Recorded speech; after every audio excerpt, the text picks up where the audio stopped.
I will say there are certain things to do for this bike that are sexy and exotic, and I can show you. Oh yeah.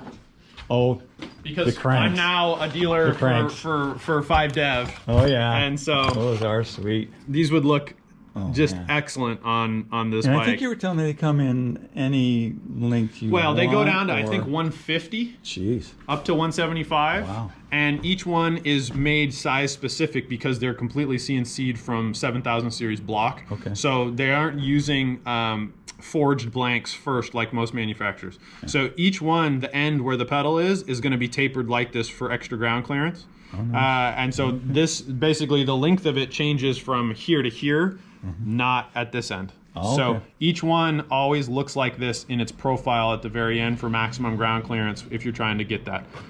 Yeah, made in San Diego, off of 5-axis machine, really cool stuff. 30 mil or dub, SRAM, chainring standard. So they pretty much can bolt into any bike, any system you got, and you can find chain rings, and it's and yours for the 500 US for the package for this. But you know, if you're considering it compared to other premium options like a carbon or you know, a titanium Cane Creek, these are half the price of that. Yeah.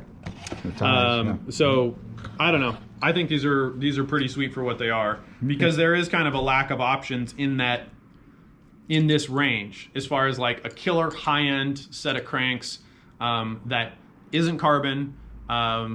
You know, that's really there's a void in the market there, and these guys are filling that quite nicely. Black or silver.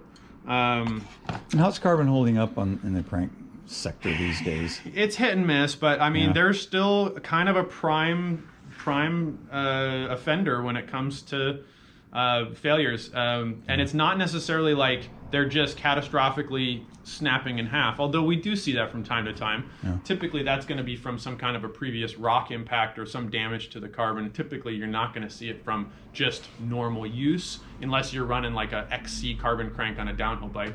But it's more often just the bonded in inserts. And so the whole point of why I'm such a fan of aluminum cranks is that the hard points of your aluminum crank, where your pedal threads in and where your spindle attaches, these have to be aluminum regardless of what you're making the crank arm out of, unless you're making it out of another metal. But they need to be metal. There's no way around this problem.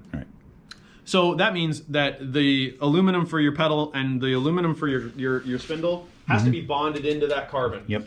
And as we kind of know, bonds are usually the weak failure point of all composite process. That's always going to be the #1 thing to be concerned about. It can be done. I mean, there are techniques and ways to do it to where they are solid and reliable. But when you look at the forces that are going through a crank arm, you know, the pedal's trying to do this, you know, and then the spindle is trying to move, you know, or the arm is trying to move about the spindle when you load it. You're putting it through a billion flex cycles over time, and they just seem to loosen up. So you'll see these get loose here. You'll see these get loose here. I would say that I've actually had better luck with the SRAM stuff than the race face stuff. The race face stuff has been high offender, but in general, because of the fact that we're attaching items to it, I'm a fan of just using metal for cranks, because it's like, if we already need to interface metal items with this, it should just all be metal.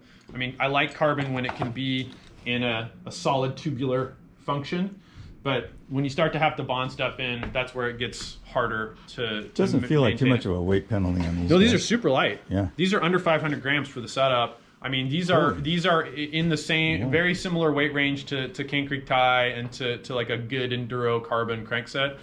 And again, though, do we care about trimming 50 or 100 grams out of a crank arm? I mean, some people do, but they shouldn't.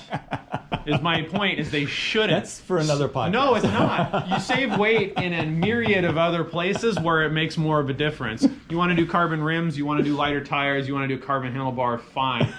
Don't do it down here. It's just not, I just don't feel like it's the right place for it. That's my 2 cents. All right, well, you got a customer here, so no worries. we better wrap it up, but thanks a lot. Yeah.